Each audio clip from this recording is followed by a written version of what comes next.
민주주의 국가는 삼권 분립을 기본으로 하고 있습니다. 즉 행정부, 그리고 입법부, 국회죠, 사법부, 이렇게 삼권 분립이 돼 있습니다. 대통령이 뭐 사실 큰 힘을 가지고 있는 건 사실이지만, 그래도 대통령이 마음대로 국회를 주관할 수 없고 대통령이 마음대로 판사들을 마음대로 할 수 없는 것입니다. 실제로는 대통령이 막강한 권한이 있지만, 그래도 삼권 분립이 이 기본적인 민주주의의 가장 기초이고 기본이라고 볼 수 있습니다. 왜냐하면 그래야만 독재가 되지 않기 때문에 그렇습니다. 그렇게 해도 독재 비슷한 것들이 많아지는데, 그것도 안 돼 있으면 얼마나 큰 독재가 이루어지겠습니까? 북한을 비롯한 공산당도 어느 정도 형식은 있습니다. 북한에도요, 그냥 아무 형식이 없는 건 아닙니다. 나름 그 형식들이 있어요. 그렇지만 실제로는 이제 북한의 이제 지도자라고 말하는 한 사람에게 모든 권력이 집중되어 있습니다. 나머지는 다 그냥 형식에 불과하고, 나머지는 그냥 요식에 불과하고, 실제로는 모든 권한을 단 한 사람이 쥐고 있는 거겠죠. 북한이 다른 나라보다 더 심하죠. 그래도 공산당은 다 사실 거기서 거기입니다. 나름 그들도 형식은 있지만 실제 권력은 단 한 사람에게 집중되어 있는 것이죠. 그런데 그것이 꼭 반드시 나쁜 것만은 아닙니다. 좋을 때도 있어요. 왜냐하면 김정은처럼, 김일성이나 김정은 이런 일당처럼 너무 큰 독재를 하면 아주 나쁜 케이스가 돼버리죠. 그런데요, 또 그렇지 않는 사람들도 이따금씩 있어요. 베트남도 공산주의거든요. 근데 베트남에는 이 초대 주석인 이 호찌민이라는 사람이 있습니다.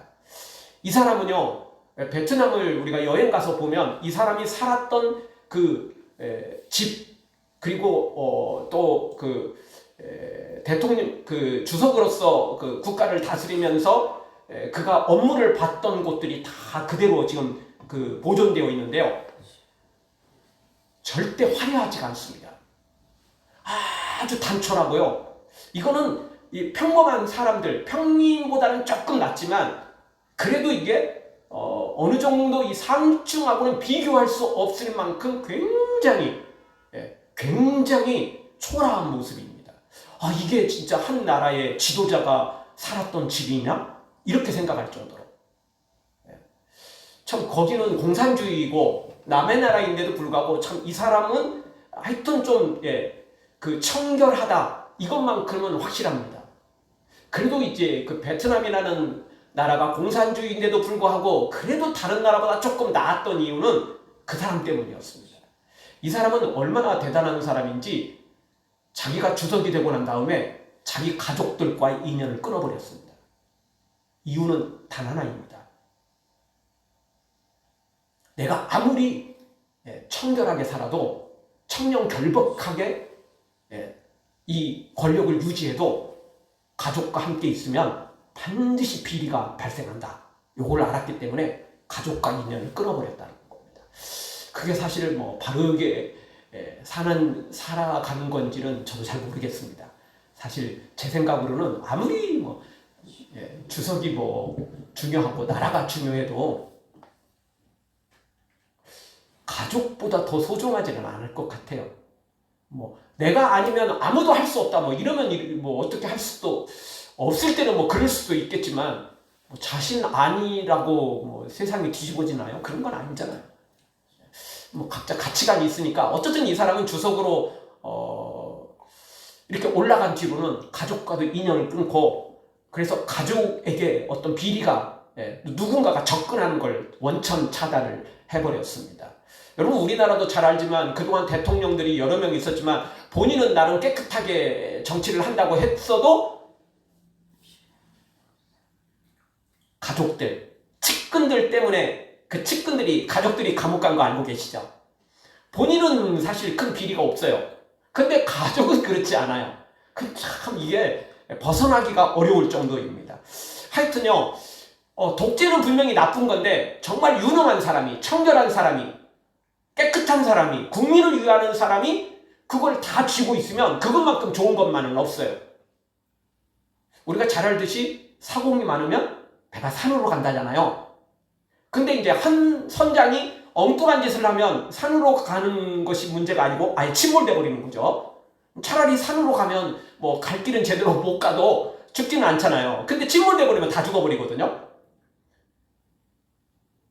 그러니까 최악은 독재. 평범하고, 아니 평범보다 조금 못하는 건 산으로 가는 겁니다. 근데 진짜 좋은 건 제대로 된 사람이 힘을 가지고 있다면 더 좋은 나라가 되는 거죠. 쉽게 말한다면 우리 이 나라도 일본 때문에 참 위기를 많이 겪었는데 이순신 장군 있을 때 이순신 장군도 참 힘이 없었기 때문에 얼마나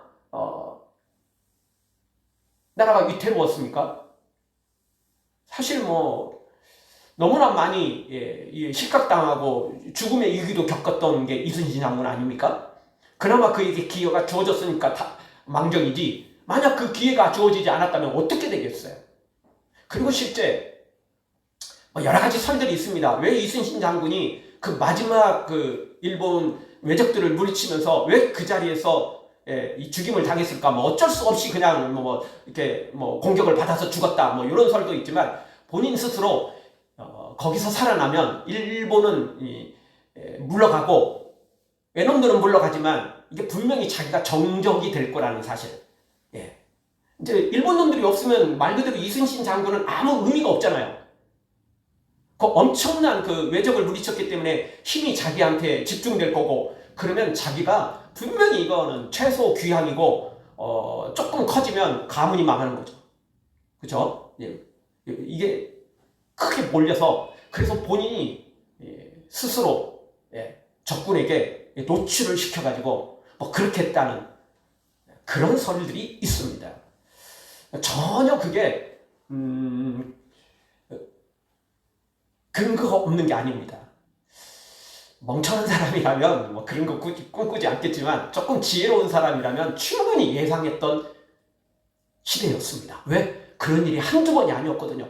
왜? 그 시대에 이순신 장군이 벌써 그 외놈들을 물리치기 전까지 얼마나 많은 공격을 받았고 얼마나 많은 이 탕과 오리들이 왕을 부추기고 왕도 줏대 없이 그것도 시대였기 때문에 그 뻔할 뻔짜였습니다. 사실 거기서 사실은 그 일본에게 외놈들에게 죽었기 때문에 더 국가적인 영웅이 됐지, 그렇지 않았더라면 또 어떻게 됐을지도 모르는 것입니다. 근데 이제 만약이지만 진짜 이순신 장군에게 모든 권한이 다 주어졌다고 생각을 해보십시오. 왕은 안 되겠죠. 왕은 될 수 없죠. 그렇지만 왕이 진짜 이순신 장군을 신임해가지고 외놈도 물리칠 뿐만 아니라 이게 탕간 오리들, 이게 나쁜 놈들, 요런 놈들도 다 해결할 수 있는 힘을 주었다고 생각해 보십시오. 그러면 우리나라가 그때 조선이 얼마나 더 부강해졌겠습니까? 그쵸? 그러니까요, 상권 분립이 반드시 좋은 것만은 아닙니다. 그럼에도 불구하고 그렇게 할 수밖에 없는 일은 사람은 누구나 권력을 쥐면 타락합니다.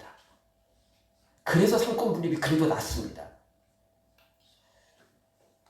그런데요, 온 우주를 통째로 보면 하나님이 만왕의 왕이십니다. 하나님만이 왕이십니다. 하나님만이 신이십니다. 믿지 않는 사람들은 하나님이 독재한다고 그러죠. 자기 마음대로 천국과 지옥을 막 나눈다고 그러고, 왜 굳이 꼭 예수님을 믿어야만 천국 가고 예수님 안 믿으면 지옥 가냐고 이렇게 막 항의를 하는데, 믿어도 안 믿어도 다 천국 데려가면 좋은 거 아니냐, 사랑의 하나님이라면서 다 데려가라 이러는 거죠. 그건 자기 마음이고, 그러면 세상이 어떻게 되겠습니까? 여러분, 이 세상에서도 우리나라는 좋은 나라야, 살인을 저지르고 나쁜 짓을 하고 사기를 쳐도 우리는 감옥 없어, 사형도 없어.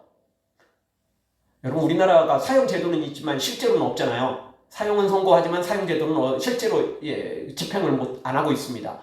그러니까 나쁜 놈들이 그렇게 많은 거예요. 우리나라는 또 형량이 너무 낮아요. 이웃나라 중국에 가보면 조금 크게 잘못하면 곧바로 사형입니다. 우리는 뭐 그거보다 수십 배, 수백 배를 더해도 사형 선고도 어렵고 뭐 집행은 더더욱도 안 되고. 그러니까 나쁜 놈들이 너무 많아요. 정말 나쁜 놈들이 너무너무 많아요. 성경은 하나님이 온 우주를 다스리시는 유일하신 왕이고 유일하신 신인데 나머지는 다 가짜 신들입니다. 사탄이 광명한 천사로 유정하고 적그리스도로 유정하고 하나님처럼 유정하지만 다 그거는 가짜 신이고 진짜는 하나님밖에 없습니다. 근데 이 하나님이 온전히 혼자 다 다스리시니까 어떻게 보면 세상 사람들의 말대로 독재일 수도 있습니다. 그럼에도 불구하고 절대 독재가 아닌 이유는 하나님은 사랑의 하나님이기 때문에 그렇습니다. 하나님은 사람들의 피를 빨아먹고 자기 배를 채우는 분이 아니고 도리어 이 땅에 하늘 보좌 버리시고 이 땅에 내려오셔서 십자가를 지시고 죽으시기까지 우리를 사랑하시고 우리를 구원하시는 위대하신 분이기 때문에 그렇습니다. 아멘. 이런 하나님이 아니라면 만약 하나님 말고 또 다른 신이 존재해가지고 있었다면 아마 만약이죠. 뭐 그럴 수는 없지만 그렇다고 쳤을 때 아마 인류는 구원받지 못했을 것입니다. 왜? 또 다른 신이 저렇게 죄진 놈을 구원시키자고? 말도 안 되는 소리 법대로 해. 이러면 어떻게 되겠어요? 우리는 절대 구원받을 수 없는 것입니다. 근데 하나님은 다른 신이 없기 때문에 오직 하나님 스스로 그 일을 결정하셨는데 마음대로 그냥 엿장수 마음대로 너 구원할게 이럴 수는 없어요. 왜냐하면 하나님은 의로우신 분이라 불법을 행하지 않습니다. 죄를 짓지 않습니다. 죄지면 죽음이고 지옥인데 그걸 해결하기 위해서 우리는 죄 졌으니까 어떻게 할 수 없고 친히 예수님이 이 땅에 내려오셔서 우리 죄를 대신 지시고 이 죄를 예수님이 대신 담당하신 거예요. 그리고 십자가에 죽으셔서 우리를 구원해 내신 것입니다. 이게 하나님이 아니고는 할 수가 없는 것입니다. 그래서 성경은 하나님은 위대하신 왕인데 그런데 사실 성경이 하나님의 존재에 대해서 굳이 막 설명을 하지 않습니다. 왜냐하면 설명을 해도 우리는 알아들을 수도 없고 사실 설명도 사실은 불가능에 가깝습니다. 그래서 우리가 잘 아는 말씀처럼 창세기 1장 1절에 보면 태초에 하나님이 천지를 창조하시니라 딱 이렇게 끝내버려요. 하나님이 어떻게 존재했고 어떤 분이신지 구체적으로 설명하지 않아요. 왜냐하면 그거는 설명해도 못 알아듣고요. 설명하기도 사실은 불가능해요. 여러분 개나 고양이가 아무리 똑똑해도 사람처럼 말을 하거나 사람처럼 양심을 가지고 있거나 사람처럼 영혼을 가지고 있을 수는 없어요. 고양이가 아무리 똑똑해도 개는 개일 뿐이고 고양이는 고양이일 뿐이에요. 사람이 아무리 뛰어나도요 그냥 사람일 뿐이에요. 한낱 인생일 뿐이에요. 절대 신이 될 수 없어요. 사랑하는 성도 여러분, 하나님은 창조주시고 우리는 그 하나님으로부터 창조된 피조물임을 기억하고 하나님만 섬겨서 하나님 안에서 참된 구원과 생명을 얻기를 주의 이름으로 축원합니다. 자, 오늘은 우리가 천지를 만드신 창조주 앞에서 우리의 모습이 어떠해야 되는지를 가르치고 있습니다. 첫 번째로 하나님 앞에서 우리는 낮추어야 된다는 겁니다. 하나님 앞에서 겸손해야만 된다는 것입니다. 하나님 앞에서 교만한 사람들이 너무 많습니다. 하나님을 모르고 살아가는 세상 사람들은 뭐 두 말을 것 없이 교만합니다. 하나님을 하나님으로 인정하지도 않거든요. 그래서 하나님은 우리에게 말합니다. 소도 양도 그 주인을 알건만 너희들은 나를 모르고 있다. 하나님이 사람을 만드셨는데 모른다는 겁니다. 개, 고양이 요즘 애완용으로 많이 키우는데 개가 주인도 모르고 막 지도되면 도둑놈처럼 지도되면 그 참 피곤한 일이겠죠. 그런 개가 사랑스럽겠어요? 도둑놈을 보고 지저대야지 주인을 보고 지저대고 막 물려고 그러면 이거 참 보통 일이 아니죠. 심각한 거죠 사실은. 그런데 우리 사람들이 그렇다는 겁니다. 우리 사람들이 사탄은 대적하지 않으면서 사탄은 막 좋아해요. 그러면서 정작 우리의 아버지시며 우리의 왕이신 창조주이신 하나님에 대해서는 막 지저대요. 물려고 그랬죠. 하나님께는 대항을 한다는 것입니다. 얼마나 교만한지 모릅니다. 심지어 교회를 다니는 교인들마저도 하나님에 대하여 얼마나 교만한지 모릅니다. 그것이 무엇입니까? 성경을 보면서 아, 이것은 있을 수 없는 일이고, 아, 이것은 말도 안 되는 소리고, 아, 이거는 내가 살아보니까 이거는 도저히 안 되는 말씀이야. 그리고 본인들이 성경을 다 찢어버려요. 또 뭐 설사 여기서 설교를 들으면서 성경을 읽으면서 아멘 하지만 실상은 또 그렇지 못해요. 온전히 믿지 못하고 온전히 따르지 못하고, 그게 다 교만이에요. 진짜 하나님 앞에서 낮추는 사람이라면, 진짜 하나님 앞에서 겸손한 사람이라면 그대로 믿고 그대로 순종하는 거죠. 개 고양이 이야기 나왔는데요. 여러분, 개 고양이가 아무리 똑똑하고 아무리 재롱을 잘 부려도 그래도 진짜 그것은요, 개이고 고양이일 뿐이에요. 사람이 될 수는 없는 거죠. 사람이 될 수는 없어요. 그런데 사실 이 개나 고양이하고 사람하고 이 관계보다 하나님과 우리 사이의 관계가 더 여러분 엄청나게 큰 차이라는 걸 알아야 됩니다. 왜냐하면 사람들이, 나쁜 놈들은 우리가 뭐라고 말하죠? 금수만도 못한 놈이라고 말을 합니다. 개들도 참 의리가 있는 개들도 있고요. 주인을 막 불속에 들어가서 막 살려내는 이런 개들도 정말 충성스러운 개들도 있습니다. 우리나라 개 중에 진돗개는 정말 그래도 유명한 개입니다. 이놈 참 똑똑하고 의리도 있고 뭔가 좀 아는 놈입니다. 진짜. 근데 그 개보다 그 금수보다도 못한 놈들이 세상에 너무 많아요. 개가 고양이가 아무리 뛰어나도 사람만큼은 못하지만, 근데 사람들 중에 이따금씩 이 금수만 또 못한 놈들이 있다라는 거예요. 근데 사람이 아무리 뛰어나고 아무리 능력이 있고 아무리 사랑이 많고 아무리 대단하다 할지라도 하나님만큼 될 수 있다고요? 비교 자체가 안 되는 겁니다. 비교 자체가 안 되는 거예요. 그럼에도 불구하고 사람들은 하나님을 우습게 여기고 하나님을 인정하지 않고 하나님께 대항하고 있다는 것입니다. 하나님께 받은 은혜 감사하기는커녕 도리어 금수맛도 못한 모습으로 하나님을 대항하고 있다는 겁니다. 거기다가 예수님이 이 땅에 내려오셔서 십자가를 지시까지 우리를 사랑하셨는데, 우리를 구원하려고 스스로 하늘 보좌 버리시고 이 땅에 내려오셨는데 기껏 한다는 말이 누가 날 위해 죽으라고 그랬어? 이런 거죠. 이런 거죠. 이건 막대먹은 자식하고 똑같습니다. 누가 날 낳으라고 그랬냐고 이러면서 부모에게 대드는 놈. 낳았으면 책임지고, 낳았으면 최고로 살도록 해야지. 누가 나를 낳으라 그랬냐, 낳았으면 책임져야지 이러면서 대드는 놈은 정말 나쁜 놈입니다.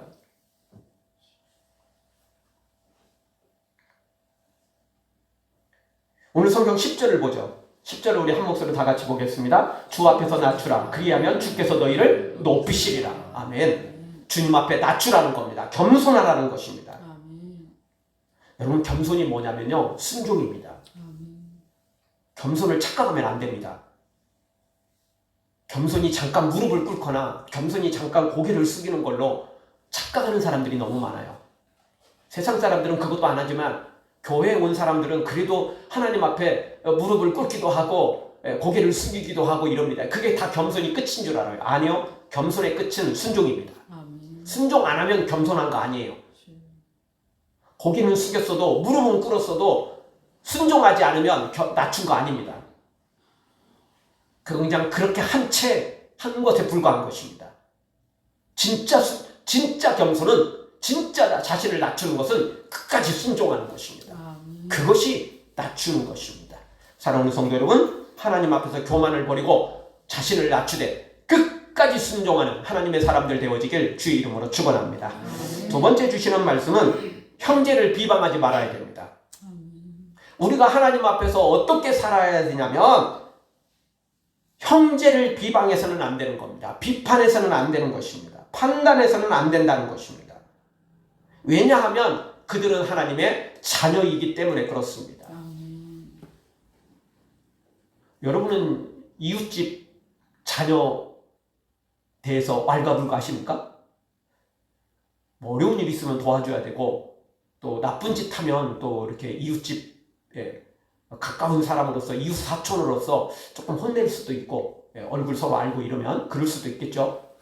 그런데 이건 시시도 때도 없이 찾아가갖고 너 공부를 얼마나 하느냐, 너 몇 등이냐, 이런 것까지 시시콜콜 따집니까?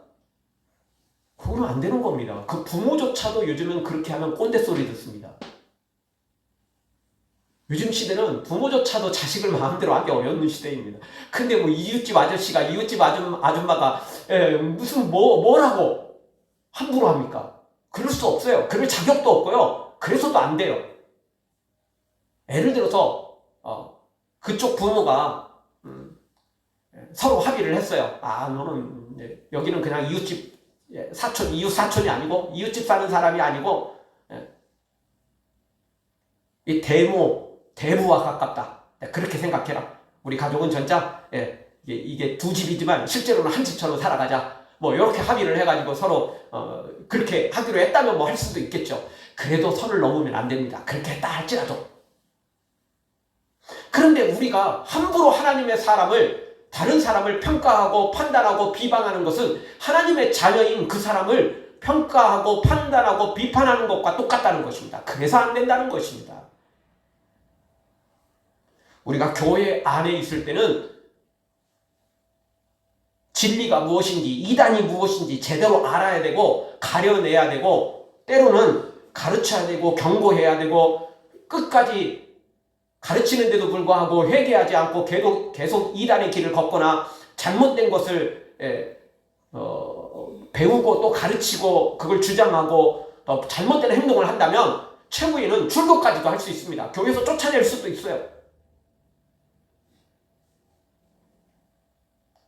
그럼에도 불구하고 그 영혼만큼은 끝까지 사랑해야 됩니다.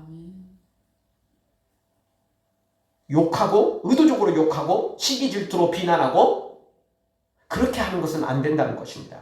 여기 성경 11절에 다시 한번 11절 말씀, 우리 상반절 말씀만 함께 보겠습니다. 형제들아 서로 비방하지 말라. 아멘. 비방하지 말라는 거예요. 왜 비방하지 마냐? 왜 비방하면 안 되는 거냐? 판단하면 왜 안 되는 거냐? 그 이유가 중간에 소개되고 있죠. 형제를 비방하고 판단하는 것은 율법을 비방하고 율법을 판단하는 것이 된다는 것입니다. 즉 하나님의 권한에 침범하는 것입니다. 월권행위가 되는 거예요. 하나님의 이름을 사칭하는 거나 다름없어요. 이거는 악한 행위가 되는 것입니다. 그래서 안 되는 것입니다. 우리에겐 그런 권한도 자격도 없는 것입니다. 다른 형제를 비방하는 건 도덕적으로도 옳지 않지만 물론 여기서 말하는 비방은 아까 말씀드렸던 것처럼 우리 교회는요 진리를 사수할 의무가 있어요. 네 마음대로 해. 비방하지 말라고 그랬어. 판단하지 말라고 그랬어. 그냥 마음대로 각자 알아서 해. 이게 절대 이건 아닙니다. 이단을 구분해야 되고요. 진리가 무엇인지 분명히 알아야 되고 그리고 가르쳐야 되고 잘못하면 경고를 해야 되고 끝까지 회개하지 않으면 아까 출교까지도 가능하다고 그랬죠? 그렇게 해야 돼요. 근데 여기서 말하는 비방은 판단은 뭘 가리키냐면 의도적으로 나쁜 마음을 가지고 험담하고 욕하고 시기 질투로 함정에 빠지게 하는 걸 그런 걸 비방이라고 하는 겁니다. 이 판단이라는 말은 조사하고 신문하고 취조하는 걸 가리킵니다. 여러분 검사나 취조가 가능하고 신문이 가능한 거지 그냥 보통 사람들이 누군가 잘못했다고 데려다가 감금시켜놓고 취조하고 신문하면 됩니까? 걸리는 거죠. 알고 계시죠? 그 검사는 할 수 있는 거예요. 그리고 경찰이나 불러갖고 하는 거지 경찰조차도 아무렇게나 할 수 없어요. 아무렇게나 막 경찰도 할 수 없는 거 아닙니다. 다 고지해야 되는 겁니다. 변호사를 선임할 수 있고 기타 등등 고지를 하고 난 다음에 하는 거지 그리고 출두를 할 수 있도록 그렇게 통지를 하고 그렇게 하는 거지 마음대로 막 집으로 쳐들어가 갖고 막 분위기 잡고 위험 분위기 만들어서 이렇게 하는 거 아닌 것입니다. 그런데 우리가 이렇게 함부로 판단하는 건 바로 이 조사하고 신문하고 취조하는 걸 가리키는 거거든요. 그러니까 바르게 성경을 비추어서 판단하고 비방하는 게 아니라 이게 의도적으로 비방하고 판단하는 것이 되는 것입니다. 그래서 우리는 성경대로 하는 건 비방이다, 판단이다 이렇게 말하지 않습니다. 그것은 진리를 사수하는 겁니다. 그거는 우리가 말씀을 지키는 것이죠. 의로운 걸 우리가 지키는 것입니다. 그런데 여기서 말하는 비방, 판단은 나쁜 의도가 일단은 제일 근본적인 건 나쁜 의도가 있어요. 시기 질투 때문에 그런 거죠. 의도적인 거예요. 이런 것들을 가리키는 것입니다. 그것은 곧 그 사람을 비방하는 걸로 판단하는 걸로 끝나는 게 아니고 하나님을 우습게 여기는 것과 똑같은 것입니다. 쉽게 생각하면 어떤 놈이 내 자식에 대해서 왈가불가하면 여러분 기분 좋습니까? 아니잖아요. 네가 뭔데 이렇게 나오는 거 아닙니까? 이따가 이제 보면 우리가 나오겠지만 하나님도 똑같이 말씀하십니다. 네가 뭐냐? 네가 뭐간데? 이렇게 말씀이 나옵니다. 그럼 이따 한번 생각해 보겠고, 어쨌든 우리는 절대 형제를 비방하거나 판단해서는 안 됩니다. 나쁜 의도로 비방하고 시기 질투로 의도적으로 나쁜 것을 행하는 것은 도덕적으로 나쁘지만 하나님의 권위에 도전하는 것이며 하나님의 자리를 월권하는 것이 되는 것입니다. 그거 엄청난 큰 죄에 해당되는 것입니다. 우리 사랑하는 성도 여러분, 비방 판단하지 말고 반대로 도리어 하나님의 사랑으로 사랑하고 하나님의 사랑으로 그들을 보듬어 줄 줄 아는 하나님의 사람들 되어지길 주의 이름으로 축원합니다. 마지막 세 번째로 하나님만이 입법자와 재판관이 된다는 것입니다. 맨 처음에 지금 민주주의가 상권 분립이 된다고 그랬죠. 이게 지금 잘하는 것입니다. 지금 시대는 다시 말씀드리지만 혼자 똑똑한 사람 그런 사람 없습니다. 다 똑똑합니다. 사실. 덜 똑똑한 놈들이 있기는 있지만 그래도 사람들 요즘에는 다 똑똑합니다. 잘 배우고요. 또 잘 압니다. 사실. 몰라서 그러는 게 아니고 결국은 욕심 때문에 결국에는 돈 욕심, 권력 욕심, 이상한 이런 것 때문에 문제가 생기는 거지. 요즘 사람들 다 똑똑해요. 전문가들 많고요. 대통령이 굳이 제일 똑똑하고 제일 잘날 필요가 없어요. 대통령이 할 수 있는 일은 뭐냐면 전문가를 세우는 겁니다. 자기 편 세우고 자기한테 아부하는 놈 세우는 게 아니고 제대로 된 사람들만 세워놓으면 아무 문제 없어요. 대통령이 모든 걸 다 알 필요 없어요. 진짜 똑똑한 놈, 진짜 전문가, 진짜 자기 배를 채우는 이런 놈들은 제거시키고 정말 국민을 위하고 사랑하는 이런 사람들만 몇 군데 탁탁 세워놓으면 나라 문제 없습니다.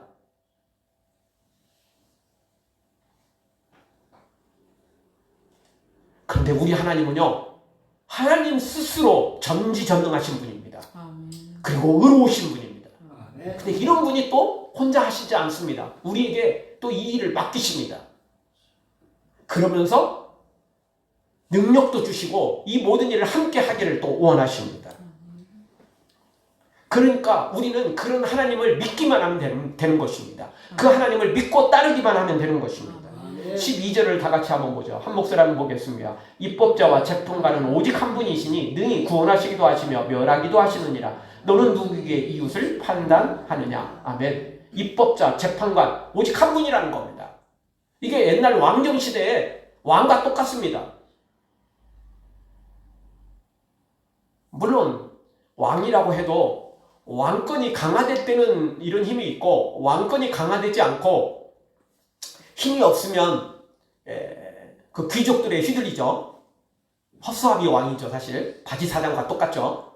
근데 왕권이 강화되면 이제 이런 일을 하는데 광해군처럼 또 이따금씩 그런 이상한 짓을 하는 그런 시대도 있지만 우리나라에서 우리가 잘 아는 세종대왕 같은 이런 또 대단한 왕들도 있었습니다. 그런 시대는 진짜 누가 봐도 괜찮은 시절이었죠. 근데 우리 하나님은 입법자와 재판관 동시에 이 모든 것을 하는데 불의가 없기 때문에 완전하신 하나님입니다. 이 세상이 이렇게 이 모양 이 꼴이 된 것은 우리 사람들이 죄를 졌고 사람들이 욕심을 부려서 사람들이 사탄을 따라가서 그런 거지, 우리가 천국 가면 천국은 완벽한 나라입니다. 왜냐하면 하나님은 왕이 되시고 하나님이 모든 걸 하시는데 절대 죄가 들어가지 않기 때문에 모두가 그냥 찬양만 합니다. 노래만 합니다. 그것이 천국인 것입니다.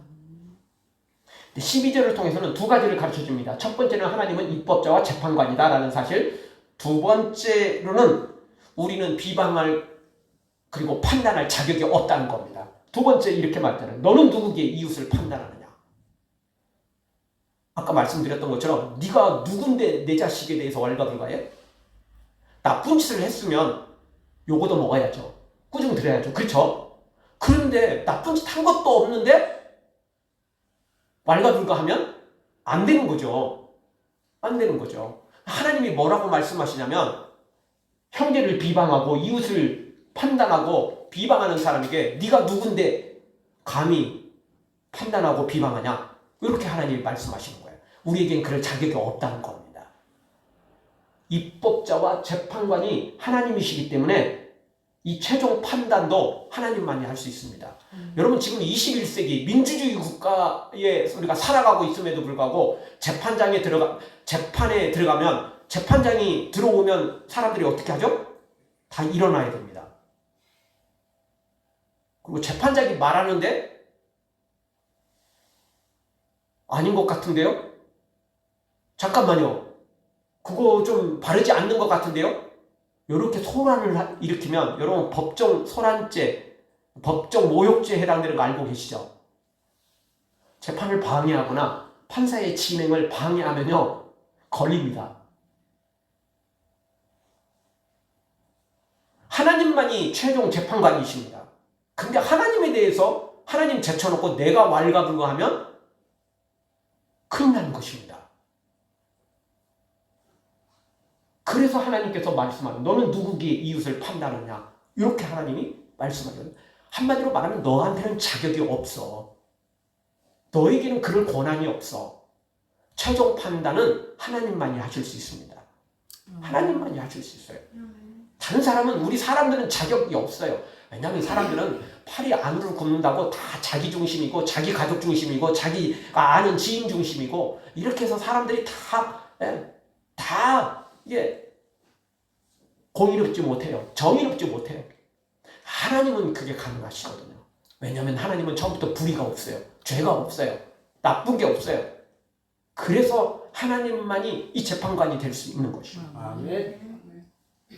사랑하는 성도 여러분, 우리 하나님은 입법자이며 동시에 재판관이십니다. 그런데 믿을 만한 것이 있다면 사람들은 못 믿어요. 아까 말씀드렸던 팔이 안으로 굽는다고 자기만 위하고 자기 가족만 위하고 자기 편만 위해요. 근데 하나님은 절대 그렇지 않습니다.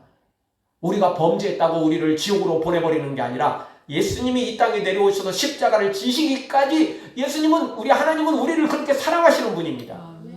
그러니까 너무너무 공의롭고 우리가 알 수 없으면 당신이 내려오셔서 친히 내려오셔서 십자가를 지시기까지 우리를 살리기를 원하시는 분이기 때문에 절대 불의를 행하지 않습니다.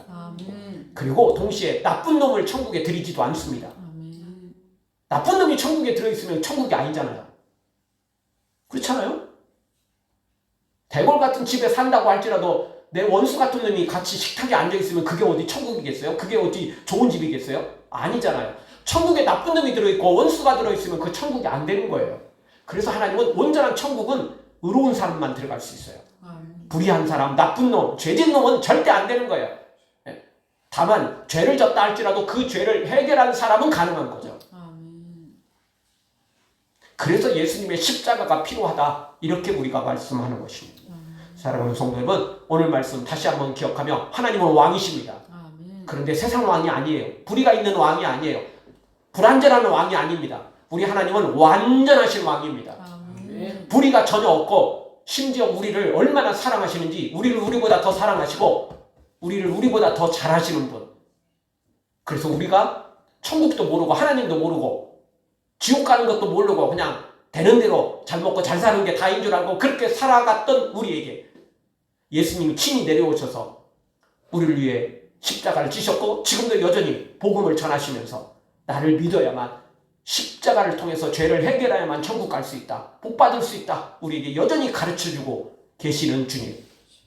이 좋으신 우리 예수님을, 우리 하나님을 우리가 기억하고 그 하나님을 끝까지 믿고 따라가서 하나님 자리에 월권하지 말고 우리 하나님을 충분히 인정하고 겸손히 낮추어서 낮아지되 순종하는 것이 진짜 겸손이고 낮추는 것임을 기억하고 하나님의 말씀대로 순종해서 비방하고 판단하는 자가 아니라 사랑하는 자로 살아가기를, 그래서 하나님께 큰 복을 받아 누리기를 주의 이름으로 축원합니다.